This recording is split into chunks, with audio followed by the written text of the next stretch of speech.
Dear friends, ఇది 2014 Volks wagon వారి Vento vehicle. ఇందులో కస్టమర్ కంప్లైంట్ ఏంటంటే ఇది 1,00,000 కిలోమీటర్ తిరిగింది. రఫ్ రోడ్ లో వెళ్ళినప్పుడు స్పీడ్ బ్రేకర్ దగ్గర క్రాస్ చేసినప్పుడు బాగా హెవీ సౌండ్ వస్తుంది. అయితే మేము టెస్ట్ డ్రైవ్ తీసుకొని దీన్ని డయాగ్నైజ్ చేసి ఓపెన్ చేసి చూస్తే ఈ విధంగా suspension, steering, ball joints, tyre joints, ఈ లోయర్ ఆర్మ్స్ ఇవన్నీ డ్యామేజ్ అయినాయి.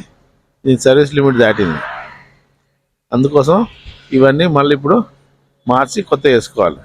ఇలా వేసుకోకపోవడం వల్ల ఈ షాక్ అబ్జర్వర్ చూడండి, మూమెంట్ ఇది లూజ్ అయిపోయి ఈ మూమెంట్ వస్తుంది.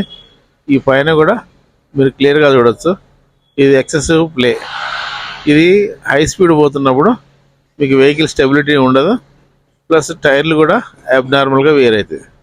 అందుకోసమే 1,00,000 కిలోమీటర్లు, 1,10,000 కిలోమీటర్లు తిరిగిన బండికి ఏ విధంగానైనా ఈ సర్వీస్ లిమిట్ అయిపోయిన డ్యామేజ్ అయిన పార్ట్స్ తీసేయాలి. అవి ఏ కండిషన్లోనే ఉండనియండి. మ్యానుఫ్యాక్చరర్ రికమెండేషన్ ప్రకారం ఇవన్నీ తీసి మార్చుకుని కొత్త వేసుకుంటే మీకు స్పీడ్ పోయినప్పుడు కానీ టైర్ లైఫ్ పెరుగుతుంది. స్పీడ్ పోయినప్పుడు వెహికల్ స్టెబిలిటీ కూడా బాగుంటది, కంట్రోల్ లో ఉంటది. ఈ విషయం మీరు గ్రహిస్తారని ఆశిస్తున్నాను. ఫాలో కూడా అవుతారని కోరుకుంటాను. Thank you.